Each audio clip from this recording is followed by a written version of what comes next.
Hello बच्चों,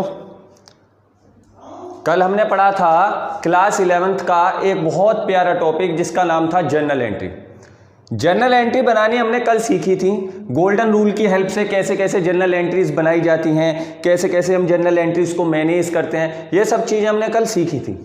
कल वाली क्लास में एक छोटी सी दिक्कत ये हुई थी कि कल मैं लास्ट में बता रहा था कि आज मैं आपको एक इम्पॉर्टेंट एंट्री समझाता हूँ, मगर वो इम्पोर्टेंट एंट्री मैं आपको समझाना भूल गया। भूला क्या, वो कैमरे ने काम करना बंद कर दिया था। तो आज वहां से स्टार्ट करते हैं और आपकी क्लास ठीक से पढ़ते हैं। मैं आई होप कि आपने कल वाली क्लास के सारे नोट्स अच्छी तरीके से प्रिपेयर किए होंगे, परसों वाली क्लास के भी सारे नोट्स प्रिपेयर किए होंगे। तो आप नोट्स को तमीज से प्रिपेयर करते रहना, बस ध्यान रखना कि नोट्स ही सब कुछ हैं जो आपको एग्जाम में काम आएंगे। बिल्कुल तमीज से नोट्स प्रिपेयर करना। अब हम कल वाली एंट्री स्टार्ट करते हैं। कल एक एंट्री हमारी रह गई थी, when business started with cash. कल एक एंट्री ये थी, when business started with cash. मैंने बिजनेस को कैश में स्टार्ट किया, मैंने बिजनेस को कैश में स्टार्ट किया। ये मेरी कल वाली एंट्री थी जिसको मैं पढ़ाना वाला था, मगर मैं पढ़ा नहीं पाया। तो ध्यान से सारे बच्चे समझेंगे और ध्यान से सारे बच्चे सुनेंगे इस चीज को। बिजनेस स्टार्टेड विद कैश, इसका मतलब है कि मैंने बिजनेस स्टार्ट किया और किससे स्टार्ट किया? कैश से स्टार्ट किया। फॉर एग्जाम्पल कि मेरा एक बिजनेस है और मैंने इस बिजनेस का नाम रखा ए लिमिटेड। एक दुकान है और इस दुकान का नाम रखा ए लिमिटेड। ये एक बिजनेस है और ये मैं एक बंदा हूं और मैंने इस बिजनेस में कैश इन्वेस्ट किया। मैंने इस बिजनेस में कैश इन्वेस्ट किया और बिजनेस को क्या किया? स्टार्ट किया। समझना, सबसे पहली एंट्री होती है। आप कभी भी जर्नल एंट्री बनाएंगे तो सबसे पहली एंट्री होगी when business started with cash, when business commenced with cash, business commenced as on this date. तो ऐसी बहुत सारी एंट्रीज होंगी। देखो बेटा, बहुत सारे टीचर्स के साथ मैंने एक चीज सीखी है हमेशा कि इस वाली एंट्री को अक्सर टीचर रटवा देते हैं, क्योंकि सबकी सेम एंट्री होती है बिजनेस स्टार्ट करने की। तो मोस्टली टीचर्स इस एंट्री को रटवा देते हैं, मगर आपको ये एंट्री आज तमीज से समझनी है, रटनी नहीं है, समझनी है। देखो, असलियत में बिजनेस स्टार्ट विद कैश, तो बिजनेस स्टार्ट विद कैश की एक एंट्री बनती है जिसका नाम है cash account debit to capital account.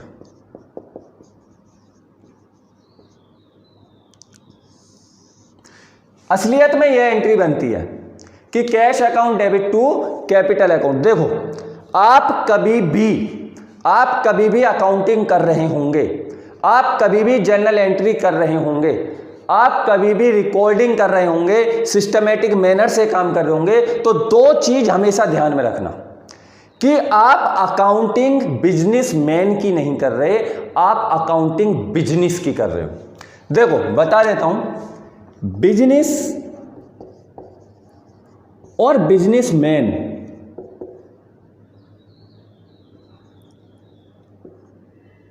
Business और बिजनेसमैन दोनों अलग चीज है बेटा, ये तो आप भी जानते हो। बिजनेस और बिजनेसमैन दोनों अलग चीज है। फॉर एग्जाम्पल, मेरी कोचिंग का नाम है विनीत अकाउंट्स क्लासेस।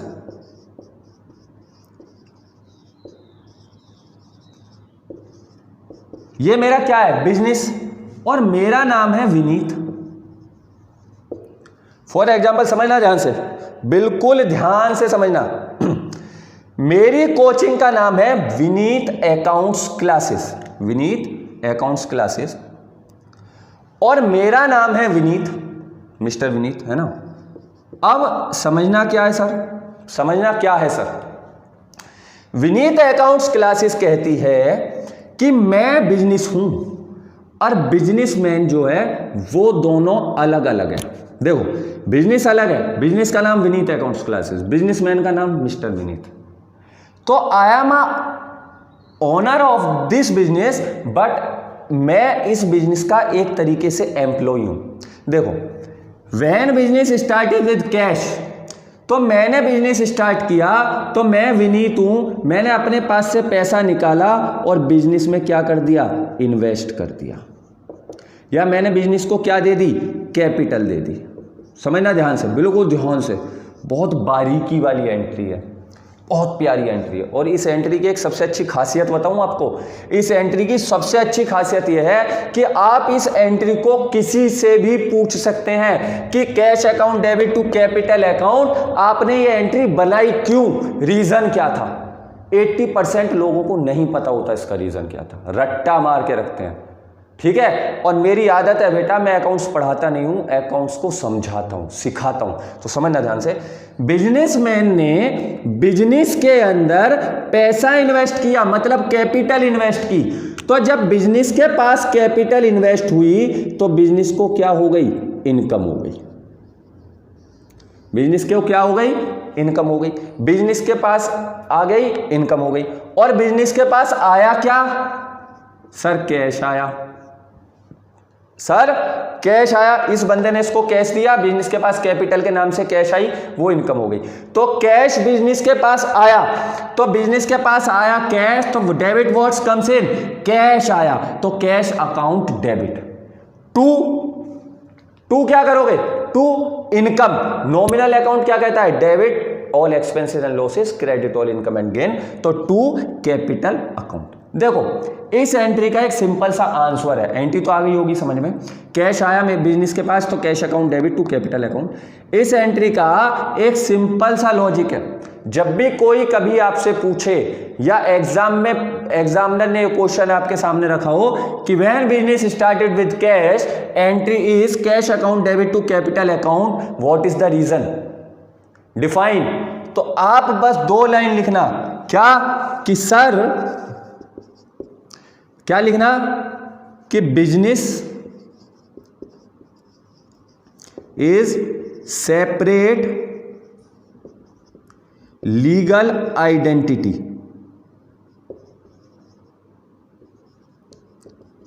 कि बिजनेस की अपनी सेपरेट लीगल आइडेंटिटी होती है। बिजनेस अपने आप में एक आर्टिफिशियल पर्सन होता है, ऐसा नहीं है कि नेचुरल पर्सन मान लेंगे से, नहीं, इसकी अपनी पर्सनल आइडेंटिटी है, बिजनेसमैन की अपनी पर्सनल आइडेंटिटी है। तो बिजनेसमैन ने पैसा भेजा बिजनेस के अंदर, तो बिजनेस के पास कैपिटल आ गई, और कैश के थ्रू आई, तो cash account debit to capital account. It is the first entry of journal entry. कभी भी आप एंट्री बनाएंगे तो सबसे पहली एंट्री आपसे यही पूछी जाएगी, एंट्री, आंटी नहीं, सबसे पहली आंटी नहीं, सबसे पहली एंट्री यही पूछी जाएगी। बिजनेस स्टार्टेड विद कैश, तो cash account debit to capital account. Reason क्या है कि business is a separate legal identity, business और बिजनेसमैन दोनों अलग आदमी हैं, ये इसका रीजन है। चलो अब हम अपनी जनरल एंट्रीज पे चलते हैं। आज से हमें जनरल एंट्रीज की प्रैक्टिस स्टार्ट करनी है, 2-4 नई एंट्रीज सीखनी है, सब कुछ आज हम करते हैं। ओके बेटा, चलो देखो बिल्कुल ध्यान से समझेंगे। अरे कॉपी कर लेना, हल्का सा पाउस करके पीछे जाके पाउस करके इसको कॉपी कर लेना, है ना, मैं भूल गया था इसको कॉपी करवाना। ओके चलो आज के हम कॉन्सेप्ट पे, आज के हम टॉपिक पे पहुंचते हैं, चीज़ों को समझते हैं ध्यान से। कल मैंने 4 टाइप की एंट्री सीखी, एक सीखी परचेज, एक सीखी मैंने परचेज रिटर्न, एक सीखी थी मैंने सेल्स, और एक सीखी थी मैंने सेल्स रिटर्न। 4 टाइप की एंट्री सीखी। 5वीं एंट्री मैंने अभी अभी सीखी, बिजनेस की, बिजनेस स्टार्टअप एंट्री। ये 5 एंट्रीज मैंने सीखी। हाँ, कल मैंने 5 एंट्रीज ये सीखी, और मैंने 1-2 एंट्री एक्सपेंसेस की भी कल की थी। आज मैं अपने कॉन्सेप्ट को थोड़ा आगे लेके चलता हूँ, आज मैं अपने कॉन्सेप्ट को थोड़ा बढ़ाता हूँ, जनरल एंट्रीज पे थोड़ी और पकड़ करते हैं और ध्यान से एंट्रीज को समझते हैं। तो मैंने परचेज सीख ली, परचेज रिटर्न सीख ली, सेल्स सीख ली, सेल्स रिटर्न सीख ली, और एक्सपेंसेस और इनकम की एंट्री भी सीख ली। अब हम एक क्वेश्चन लिखते हैं और उस क्वेश्चन की सारे बच्चे बैठकर क्या करेंगे, प्रैक्टिस करेंगे। चलो पहला क्वेश्चन लिखते हैं, ध्यान से पूरे क्वेश्चन को लिखना। When business started with cash 20,000 rupees. ठीक। Second, purchase goods from Shyam 10,000 rupees. Third, purchase goods with cash 10,000 rupees. Fourth, purchase computer 5,000 rupees. Sixth, purchase stationery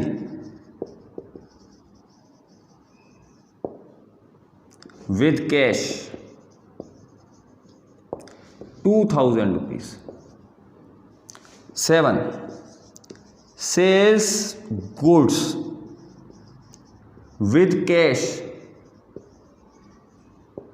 sales good with cash 5,000 rupees. Sales goods to Ram 6,000 rupees. समझ लो, मैं entries लिखता जा रहा हूं ध्यान से सारे बच्चे। यहां rent paid 10,000 rupees. Cartage paid, cartage खरीदा या कार्टेज परचेज या cartage paid 2,000 rupees. Salary paid 6,000 rupees.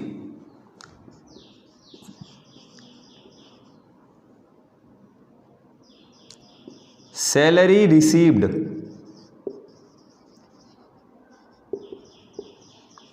4,000 rupees.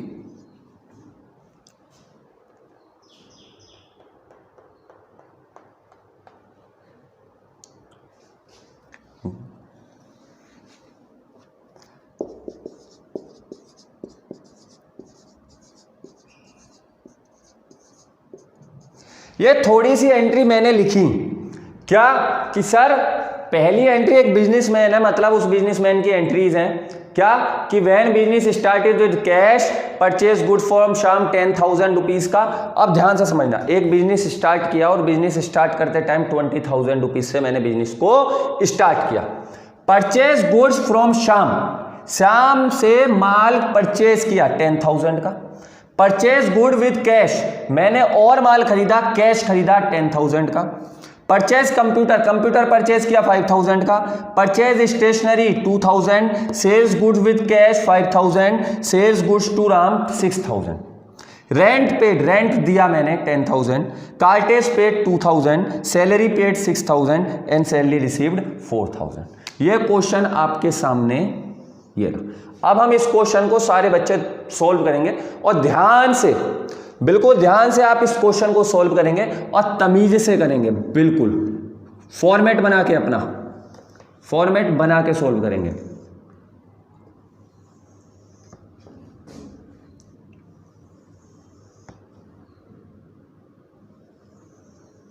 Format क्या था, यहां आएगा डेट या पार्टिकुलर या एलएफ या अमाउंट, कौन सी अमाउंट, डेबिट, और यहां अमाउंट कौन सी अमाउंट, क्रेडिट। पूरा दिख रहा है ना आपको, यहां अमाउंट डेबिट, यहां अमाउंट क्रेडिट। ओके, पूरा दिख रहा है, ठीक है। बनाते हैं। When business started with cash, business नगद स्टार्ट किया, क्या एंट्री बनेगी, क्या एंट्री बनेगी बताओ। पहली एंट्री क्या बनेगी, cash account debit to capital account. और नरेशन लिखूंगा कि क्यों बनाई ये एंट्री, बीइंग, नरेशन हमेशा बीइंग से स्टार्ट होगी। नरेशन आज का टॉपिक नरेशन भी है, नरेशन हमेशा बीइंग से स्टार्ट हो गया। नरेशन में मतलब क्यों बनाई ये entry, being business started. Okay, और एंट्री को यहां से पकड़ेंगे और यहां लाकर क्लोज कर देंगे। ये तरीका है बेटा अकाउंट्स का। क्या फॉर्मेट पे ध्यान देंगे, cash account debit to capital account being business started narration, और यहां से लेंगे और यहां लाकर क्लोज कर देंगे। कितने रुपए से? 20,000, और इसके क्रेडिट में भी 20,000। समझ में आया? क्रेडिट की वैल्यू क्रेडिट में, डेबिट की वैल्यू डेबिट में। ये डेबिट था कैश अकाउंट डेबिट, इसकी वैल्यू डेबिट में, to capital account credit. Next entry purchase goods from Shyam. क्या एंट्री बनेगी? मैंने परचेज की, किससे की? श्याम से की। तो परचेज मेरे पास क्या आई? परचेज आई, तो परचेज अकाउंट डेबिट टू, किससे आई परचेज? श्याम से आई। Purchase account debit to Shyam. Narration क्या होगी? Being goods purchased. और इसे भी बंद करूंगा, कितने रुपए की? 10,000। तो 10,000 और 10,000। बहुत बढ़िया बेटा, बिल्कुल कंसंट्रेशन से देखते रहेंगे। जब मैं कॉपी करने की कहूं तब आप कॉपी करना, जल्दी कोई नहीं करना। परचेज गुड विद कैश, हमारे पास बहुत टाइम है। परचेज गुड फिर कैश, फिर क्या एंट्री बनेगी? परचेज अकाउंट डेबिट टू, मेरे पास से क्या गया? कैश गया। नरेशन बीइंग गुड्स परचेज्ड, लिख दो विद कैश। यहां पर आप लिख सकते थे गुड्स परचेज्ड बाय श्याम, तो खाली इतना भी चल जाता है, आगे भी लिख देते हैं गुड्स परचेज विद कैश, या खाली इतना भी चल जाएगा। कितने रुपए का? 10,000। फॉर्मेट पे बिल्कुल तमीज से ध्यान देंगे। जितनी प्यारे तरीके से फॉर्मेट को मैं मेंटेन कर रहा हूं ना, आप भी इतनी तमीज से मेंटेन करेंगे, बिल्कुल ईमानदारी से, कोई बदतमीजी नहीं चलेगी। बिल्कुल प्यारे तरीके से आराम आराम से करो, मजा आने लगेगा बेटा अकाउंट्स में। समझना ध्यान से। परचेज कंप्यूटर, मैंने कंप्यूटर परचेज किया। अगर मैं कंप्यूटर मेरी गुड्स होती तो मैं यहां लिखता ना कि परचेज गुड्स, मगर मैंने कंप्यूटर परचेज किया तो अपनी एसेट्स तैयार की, तो मेरे पास एसेट्स आई, तो मैं क्या एंट्री लिखूंगा? कंप्यूटर अकाउंट डेबिट टू, मेरे पास से क्या गया? कैश। क्या लिखूंगा यहां पर? Being computer purchased. कितने रुपए का परचेज किया कंप्यूटर? 5,000 रुपीज का। तो इसके डेबिट में 5,000 रुपीज और इसके क्रेडिट में 5,000 रुपीज। समझ में आ रहा? नेक्स्ट एंट्री बनाओ फटाफट। Purchase stationery with cash. अब अगर गुड्स होता है स्टेशनरी तो गुड्स लिखते, मगर मेरे पास क्या ही है? मैंने स्टेशनरी, मेरी स्टेशनरी कॉपी किताब खरीद के लाया हूँ, हिसाब करने के लिए पेन पेंसिल ये लाया हूँ। तो एक तरीके से स्टेशनरी मेरा एक्सपेंसेस भी है और दूसरे तरीके से स्टेशनरी मेरी एसेट्स भी है।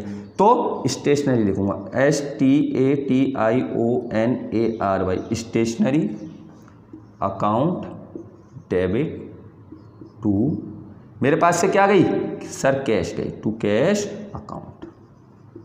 समझ में आ रहा है? समझ में आ रहा है? यहां क्या लिखूंगा? Being stationery purchased. ठीक है, कितने रुपए हो गए? कितने हो गए फटाफट देखो, कितने रुपए की स्टेशनरी परचेज की? 2,000 रुपीज की परचेज की। समझ में आया आपको? यहां तक अच्छी तरीके से समझ में आ रहा है ना? कोई दिक्कत नहीं है। ठीक है, फटाफट से क्वेश्चन को और इतने इसको कॉपी करेंगे जल्दी से 1 मिनट में, फिर मैं इसको इधर लिख दूंगा, क्वेश्चन को रफ कर दूंगा। फटाफट से इसको और इसको कॉपी करेंगे जल्दी, 1 मिनट में कॉपी करें, साफ साफ बिल्कुल।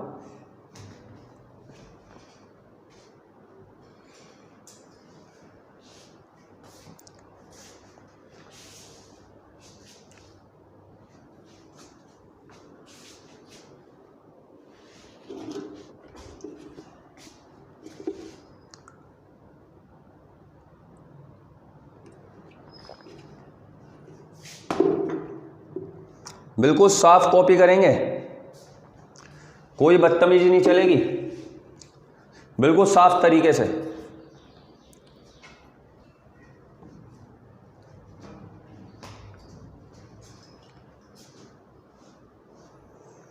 बेटा हर सब्जेक्ट इजी होता है, अकाउंट्स बहुत इजी सब्जेक्ट है अगर आप इसको दिल से पढ़ेंगे। बिल्कुल तमीज से कॉपी कर रहे हैं, स्टेप बाय स्टेप, पहले क्वेश्चन लिखो, क्वेश्चन, उसके बाद सारा ये उतारो, उसके बाद नेक्स्ट सॉल्यूशन, फिर सॉल्यूशन में ये उतारो, बिल्कुल तमीज से, ऐसा लगे कि मोती झड़ रहा है। बिल्कुल प्यारा प्यारा कॉन्सेप्ट, एकदम बेहतरीन तरीके से कॉपी करो, जल्दी ईमानदारी से करो कॉपी।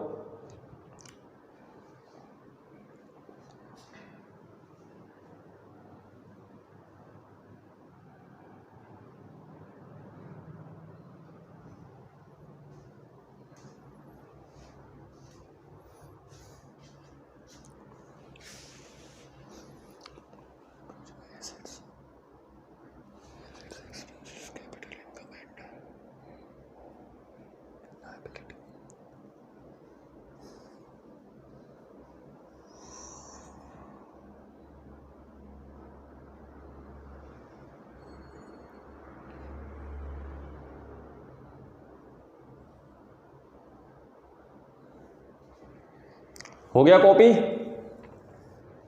कर लिया कॉपी बच्चों? ठीक, चलो फटाफट से मैं इस क्वेश्चन को, आधे क्वेश्चन को कहां तक कर चुके हैं हम? परचेज स्टेशनरी, 5th एंट्री तक हम इसकी बना सके हैं। आगे वाली एंट्रीज मैं इसकी बनाता हूं, चलो बनाते हैं आगे वाली एंट्रीज।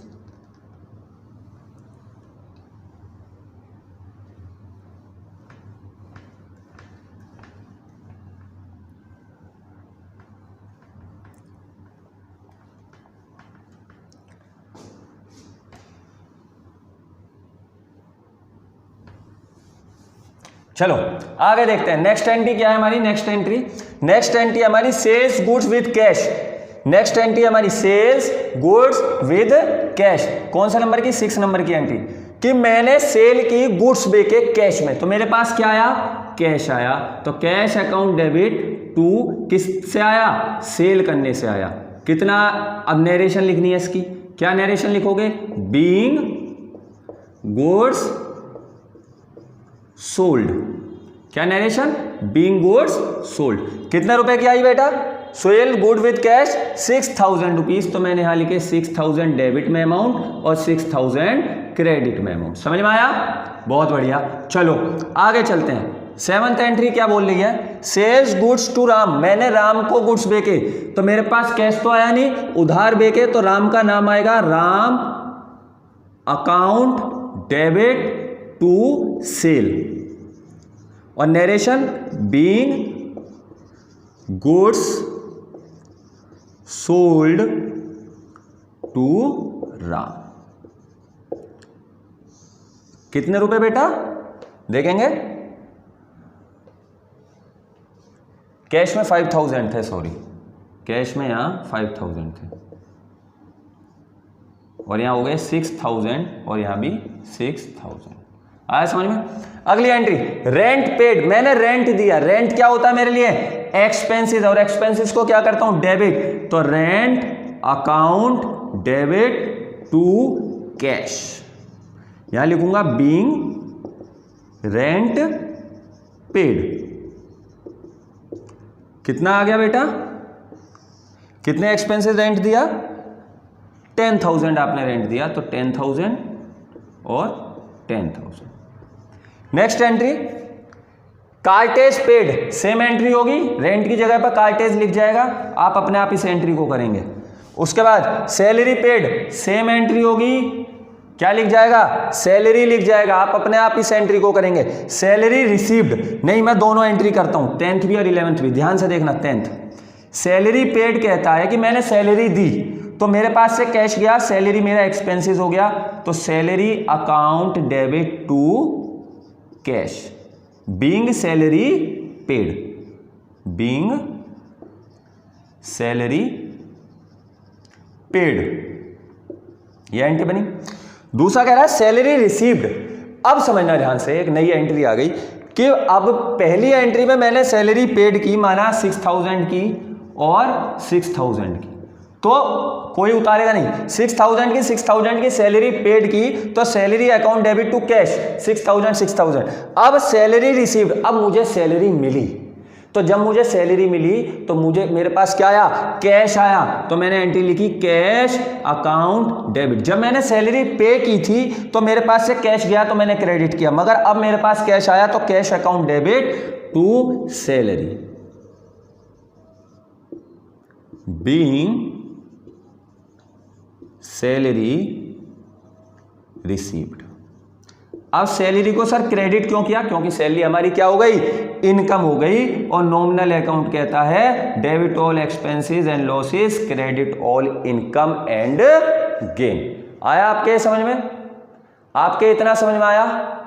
समझ में आया तो फटाफट से इसको कॉपी कर लो 1 मिनट के अंदर अंदर। फिर हम एक नई चीज सीखते हैं, जनरल एंट्री, बहुत नई चीज सीखेंगे बेटा, बहुत काम की चीज। जल्दी से ये कॉपी करो फटाफट, साफ साफ कॉपी करना बिल्कुल तमीज से।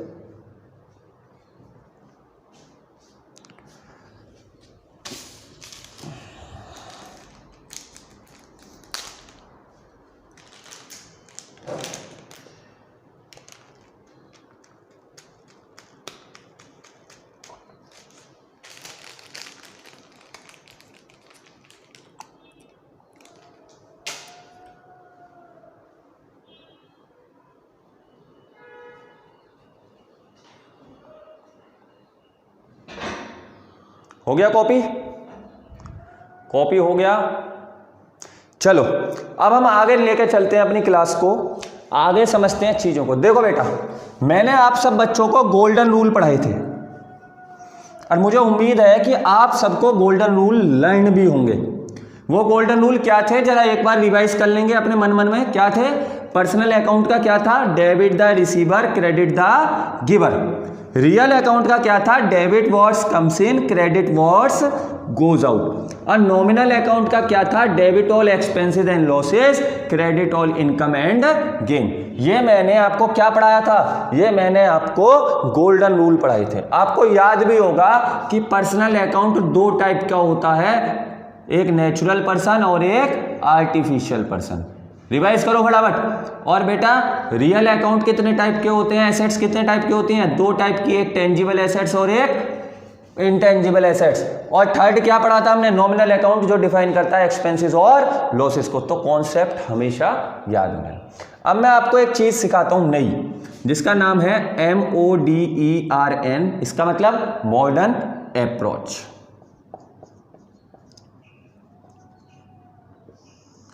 बिल्कुल ध्यान से इसको समझें। मॉडर्न अप्रोच का मतलब समझना ध्यान से, मजा आएगा बेटा समझना। मॉडर्न अप्रोच का मतलब है कि जब कंपनी ने मार्केट के अंदर AICPA ने गोल्डन रूल, जब AICPA ने मार्केट के अंदर गोल्डन रूल इशू कर दिए कि अब सब गोल्डन रूल अपनाएंगे, तो 3 गोल्डन रूल निकाले जो आपको पता है, debit the receiver credit the giver, debit what's comes in credit what's goes out, and debit all expense and losses credit all income and gain. ये 3 गोल्डन रूल जब निकाले, तो जिस समय पर ये गोल्डन रूल निकाले थे ना बेटा, उस समय पर इंडिया के अंदर इतने बिजनेसेस नहीं थे। उस समय पर इंडिया के अंदर इतना बिजनेस नहीं था कि आदमी नहीं लगा पा रहा था। मगर आज के करंट सिचुएशंस को देखते हुए, आज की कंडीशंस को देखते हुए हमें ये लगता है कि इंडिया के अंदर इतने बिजनेसेस, अपनी गली में चले जाओ 4-15 दुकानें मिलेंगी, तो इतने बिजनेसेस खुल चुके हैं इंडिया के अंदर, तो आदमी कहां तक गोल्डन रूल्स को अप्लाई करे। भाई कोई छोटा सा बच्चा भी आ रहा है, 1 रुपए की टॉफी दे दो, टॉफी खरीदी, गोल्डन रूल लगाओ। तो कहां तक आदमी गोल्डन रूल को अप्लाई करे, तो उसके लिए गवर्नमेंट ने मार्केट के अंदर मॉडर्न अप्रोच निकाली। मार्केट के अंदर मॉडर्न अप्रोच निकाली गई। बोला गया कि अगर किसी को भी गोल्डन रूल में दिक्कत हो रही है, मतलब गोल्डन रूल एक तरीके से बहुत लेंदी प्रोसेस था, तो मार्केट गवर्नमेंट ने, मतलब अकाउंटेंट्स ने मॉडर्न अप्रोच मार्केट के अंदर इशू की। उन्होंने बोला कि आपको पूरे के पूरे गोल्डन रूल लर्न करने की जरूरत नहीं है, मगर मैं कह रहा हूं बेटा लर्न करके रखने हैं। ये हर जगह अप्लाई होता है, वो भी अप्लाई होता है, ये उसी की शॉर्ट फॉर्म है, मगर लॉन्ग फॉर्म आएगी तो ज़्यादा मजा आएगा, है ना। तो उन्होंने बोला कि आपको पूरे के पूरे गोल्डन रूल लर्न करने की कोई ज़रूरत नहीं है, आप ज़्यादा गोल्डन रूल पर मेहनत मत कीजिए। आपको मैं 5 चीज़ें बताता हूँ और वो 5 चीज़ें समझना ध्यान से। सबसे पहली चीज़ उन्होंने बताई एसेट्स, दूसरी चीज़ उन्होंने बताई एक्सपेंसेस मॉडर्न अप्रोच में, थर्ड चीज़ उन्होंने बताई कैपिटल, फिफ्थ चीज़ उन्होंने बताई लायबिलिटीज, फोर्थ चीज़ और फिफ्थ चीज़ उन्होंने बताई इनकम। ये 5 चीजें उन्होंने हमको बताई, बोले कि इन 5 चीजों को ठीक से लर्न कर लो। कौन सी? सबसे पहली एसेट्स, दूसरी एक्सपेंसेस, तीसरी कैपिटल और चौथी लायबिलिटी और फिफ्थ थी हमारी इनकम। इन्होंने बोला कि 2 चीज करना, 2 चीज करना। अब सबसे पहले हम इन 5 चीजों को ठीक से समझते हैं, 5 चीजों को ठीक से समझते हैं कि क्या एसेट्स होती है, क्या लायबिलिटी होती है, क्या इनकम होती है, क्या कैपिटल होती है, क्या क्या होता है। समझना, देखो एसेट्स, अब ध्यान से समझना, मैं जो समझा रहा हूं समझना। एसेट्स, एसेट्स एल्डर ब्रोदर होती है, एल्डर ब्रोदर। देखो समझाने का अपना अपना तरीका होता है, मैं अपने तरीके से समझाता हूं। एसेट्स एक बड़ा भाई होती है और एक्सपेंसेस उसका यंगर ब्रदर होता है, मतलब छोटा भाई होता है। सर ऐसा क्यों बनाया आपने अपनी तरफ से? तो समझना ध्यान से।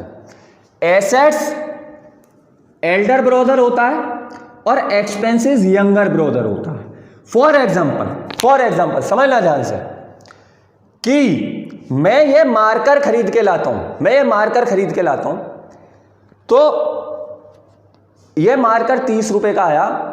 ये मार्कर की लाइफ कितनी है? इस मार्कर की लाइफ कितनी है? लगभग इस मार्कर की लाइफ होगी फॉर एग्जांपल 2 महीने, 3 महीने, 4 महीने, इससे ज़्यादा ये इसका जो रिफिल है वो घिस जाएगा।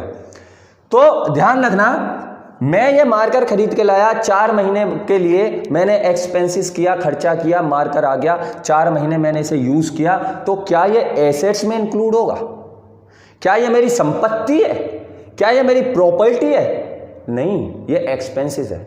आप एक पेन खरीद के लाओगे तो जिस दिन आप अपनी वसीयत लिखवाओगे, क्या उसमें लिखवाओगे मेरे पास एक पेन भी था, मेरे पास एक मार्कर है, मेरे पास एक टी शर्ट है? नहीं, वहां प्रॉपर्टी देखी जाती, एसेट, संपत्ति। तो समझना ध्यान से कि जो भी चीजें, जो भी खर्चे आप मिनिमम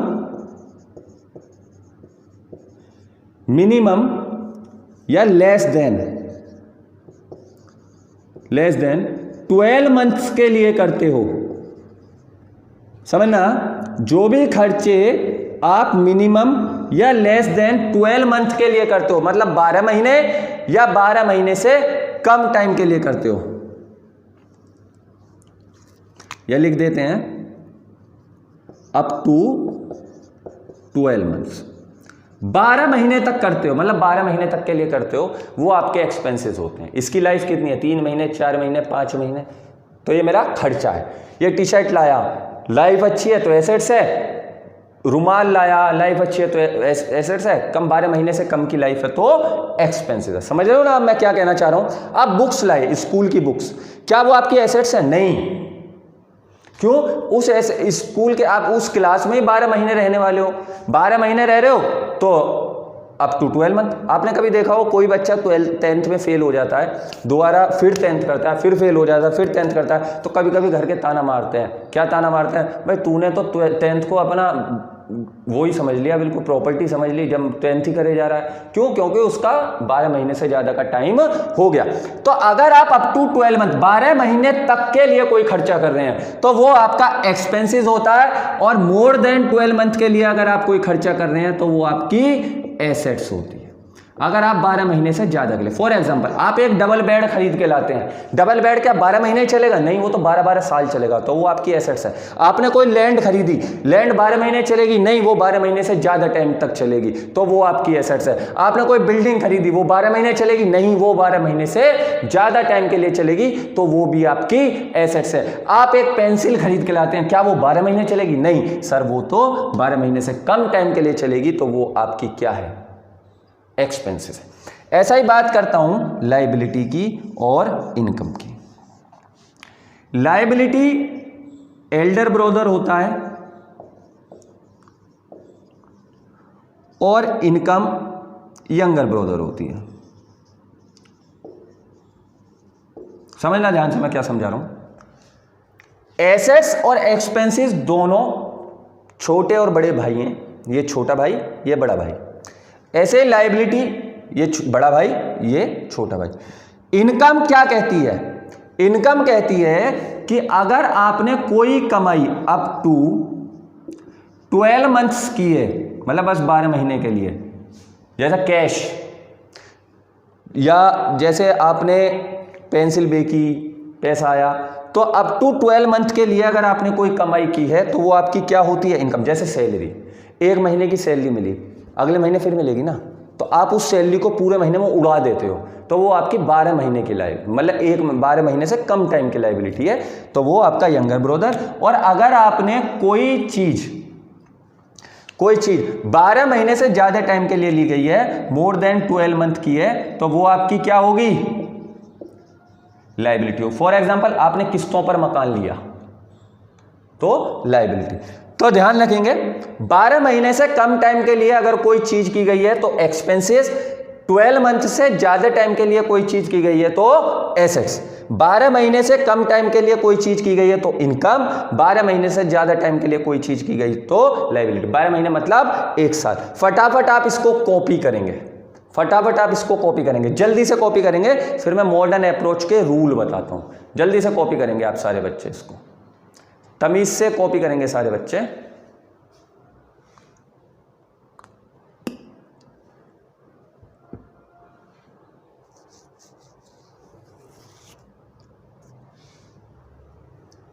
बिल्कुल तमीज से, जैसा लिखा हुआ है सेम टू सेम इसी तरीके से कॉपी करेंगे, साफ साफ।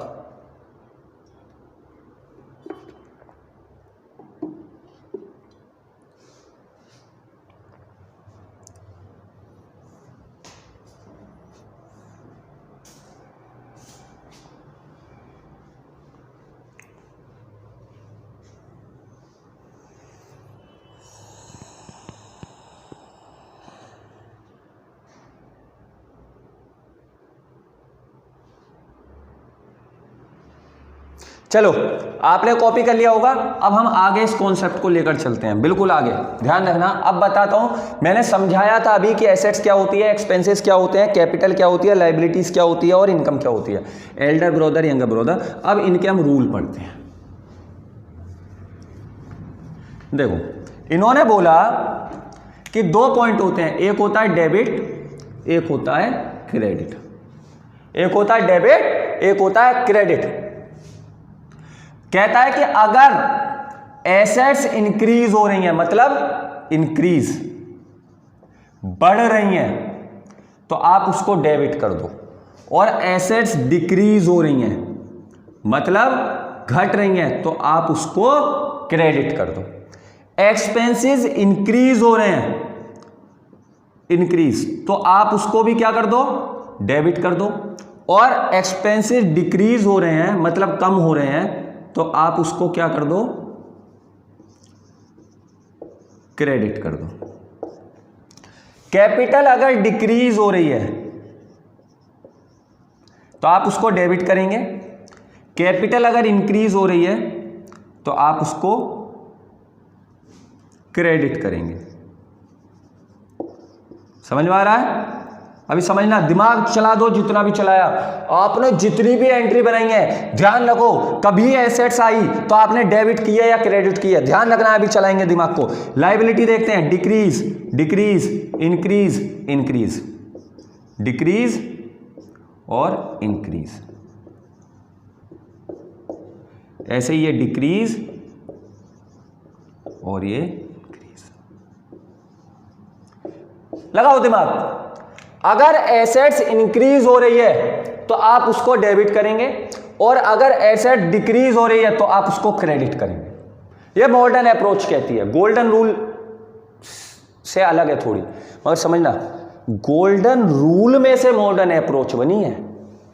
इसका बाप कौन है मॉडर्न अप्रोच का? मॉडर्न अप्रोच के पिताजी कौन है? इसके पिताजी बेटा गोल्डन रूल ही हैं। ये गोल्डन रूल से ही बनाई गई है, समझना ध्यान से, अभी समझ में आ जाएगी आपको कि कैसे बनाई गई है। ध्यान देंगे इधर, एसेट्स अगर इंक्रीज हो रही है तो डेबिट करो, एसेट्स अगर डिक्रीज हो रही है तो क्रेडिट करो। मगर एसेट्स बढ़ रही हैं तो डेबिट, एसेट्स कम हो रही हैं तो क्रेडिट। एक्सपेंसेस बढ़ रहे हैं तो डेबिट, एक्सपेंसेस घट रहे हैं तो क्रेडिट। कैपिटल डिक्रीज हो रही है, कम हो रही है तो डेबिट, कैपिटल बढ़ रही है तो क्रेडिट। लायबिलिटी कम हो रही है तो, लायबिलिटी कम हो रही है तो डेबिट, और लायबिलिटी बढ़ रही है तो क्रेडिट। ऐसी इनकम अगर डिक्रीज हो रही है तो डेबिट, इनकम अगर इंक्रीज हो रही है तो क्रेडिट। सर ऐसा क्यों हुआ, क्या है ये समझ में नहीं आया? कुछ समझ में आया? नहीं आया? चलो समझते हैं कैसे समझ में नहीं आया। चलो देखें जरा, देखें जरा, आपने एक एंट्री बनाई रेंट पेड। क्या एंट्री बनाते थे गोल्डन रूल के according? Rent account debit to cash, ये एंट्री बनाते थे। आपने एक एंट्री बनाई रेंट पेड, और क्या एंट्री बनाते थे? Rent account debit to cash. Rent क्या है? क्या है रेंट? एक्सपेंसेस। रेंट क्या है? एक्सपेंसेस। आपने रेंट पेड किया तो रेंट बढ़ गया, रेंट बढ़ गया ना, तो रेंट बढ़ गया, एक्सपेंसेस बढ़ गया। तो जब एक्सपेंसेस बढ़ा तो आपने क्या किया? डेबिट। तो देखो आपने रेंट को डेबिट किया हुआ है, बिल्कुल समझ में आया। उसके बाद टू कैश, कैश क्या है? एसेट्स। एसेट्स, जब आपने रेंट दिया तो कैश कम हुआ, कैश गया आपके पास से, तो जब कैश डिक्रीज हुआ, एसेट्स डिक्रीज हुई तो क्या हुआ? क्रेडिट। समझ में आया? और एग्जांपल लेते हैं, क्यों दिक्कत ले रहे हो? और एग्जांपल लेते हैं, और एग्जांपल लो, ठीक है। मैंने बिजनेस स्टार्ट करने की एंट्री बनाई cash account debit to capital. अगर कैश बढ़ रहा है, मतलब कैश क्या है? एसेट्स। डेबिट हो रही है तो बढ़ रही है, तो एसेट्स बढ़ी तो डेबिट, मैंने डेबिट की। उसके बाद कैपिटल, कैपिटल पे गया, कैपिटल, अच्छा कैपिटल क्या हुई है? बढ़ी है भाई, पैसा आया तो कैपिटल बढ़ी, कैपिटल इंक्रीज हुई तो क्रेडिट, देखो क्रेडिट की है। समझ में आया लॉजिक? और एग्जांपल लेते हैं, परचेज गुड फॉर कैश, क्या एंट्री बनाता था? Purchase account debit to cash. मेरे पास माल आया, मेरे पास माल आया, तो जब मेरे पास माल आया तो कितने टाइम के लिए आया? 1 साल से कम टाइम के लिए, तो परचेज एक तरीके से मेरे लिए क्या है? एक्सपेंसेस। एक्सपेंसेस बढ़ेंगे तो क्या करूंगा? डेबिट, मैंने परचेज को डेबिट कर दिया। टू, मेरे पास से क्या गया? कैश गया, कैश कम हुआ तो क्रेडिट, मैंने एसेट्स को क्रेडिट कर दिया। तो ये जो थे ये गोल्डन रूल से ही निकाली गई अप्रोच है, गोल्डन रूल से ही निकाली गई अप्रोच है, और एक ऐसी अप्रोच है जिसकी वजह से हम पूरे गोल्डन रूल को मैनेज करके रखते थे कि सर गोल्डन रूल कोई लर्न ना कर पाए तो 5 चीजें लर्न करेगा। क्या? कि अगर एसेट्स इंक्रीज होगी तो डेबिट, एसेट डिक्रीज होगी तो क्रेडिट। बोलेंगे मेरे साथ सारे बच्चे, एक्सपेंसेस इंक्रीज तो डेबिट, एक्सपेंसेस डिक्रीज तो क्रेडिट, कैपिटल डिक्रीज तो डेबिट, कैपिटल इंक्रीज तो क्रेडिट, लायबिलिटी डिक्रीज तो डेबिट, लायबिलिटी इंक्रीज तो क्रेडिट, और इनकम डिक्रीज तो डेबिट और इनकम इंक्रीज तो क्रेडिट। अब आपके सामने एक एंट्री आ जाती है और आपको गोल्डन रूल अप्लाई नहीं करने। आपके सामने एक एंट्री आ गई, क्या? कंप्यूटर परचेज, कंप्यूटर परचेज, एक एंट्री आ गई आपके सामने। क्या एंट्री बनाओगे? Sir computer purchase. दिमाग लगाएंगे, मेरे पास कंप्यूटर आया, और कंप्यूटर तो 1 साल से ज्यादा पीरियड के लिए चलेगा। कंप्यूटर आया 1 साल से ज्यादा पीरियड के लिए, तो मेरी एसेट्स, और जब मेरे पास कंप्यूटर आया तो मेरी एसेट्स बढ़ गई, मैं तो ऑल मालदार हो गया, तो एसेट्स इंक्रीज तो डेबिट, तो मैंने लिखा computer account debit, computer account debit. To, मेरे पास से क्या गया? सर मेरे पास से कैश गया, कैश क्या, और कैश क्या होती है मेरी, एसेट्स। हाँ सर एसेट्स होती है, और एसेट डिक्रीज तो क्रेडिट, तो मैंने एसेट्स डिक्रीज की। क्या यही एंट्री बनाई थी अभी थोड़ी देर पहले जब हम गोल्डन रूल को अप्लाई कर रहे थे, है ना। तो modern approach it is a part of golden rule, मगर ये शॉर्टेस्ट ट्रिक है, ये एक शॉर्टेस्ट ट्रिक है जो हेल्प करती है। किस चीज की हेल्प करती है, ये हेल्प करती है हमारी मॉडर्न अप्रोच जर्नल एंट्रीज बनाने में। तो दो तरीके हमारे पे आ चुके हैं, एक तरीका हमने सीख लिया, कौन सा था, गोल्डन रूल, और एक तरीका हमने सीख लिया मॉडर्न अप्रोच। एक तरीका हमने सीख लिया गोल्डन रूल और एक तरीका सीख लिया हमने मॉडर्न अप्रोच। तो आज आप सारे बच्चे इन मॉडर्न अप्रोच को ध्यान में रखते हुए एंट्रीज बनाएंगे, एंट्रीज लिखेंगे। समझ में आया आपको, ठीक। अगर किसी बच्चे के पास एंट्री बनाने के लिए वो नहीं है, मतलब एंट्री के लिए वो नहीं है, क्या कहते हैं उसे, बुक नहीं है, तो वो मुझे कॉल करे, मैं उसको क्वेश्चंस भेज दूंगा, आप उन क्वेश्चंस को देखकर एंट्रीज मेंटेन करेंगे। आज की क्लास आपकी यहीं तक थी। मॉडर्न अप्रोच पढ़ना है, ध्यान से बिल्कुल तमीज से सीखना है। दूसरी बात कि एक एक चीज को point by point, point by point, point by point लिखना है, ईमानदारी से, बदतमीजी कोई नहीं करनी है, बिल्कुल तमीज से। आप इसको कॉपी करेंगे, फटाफट से कॉपी करेंगे और पॉइंट बाय पॉइंट लिखना है, पॉइंट बाय पॉइंट, तमीज से, जो मजा है नोट्स देखने में भी। और क्लियर स्कैनर डाउनलोड करेंगे और बेटा मेरे पास फोटो क्लिक करके पीडीएफ भेजेंगे।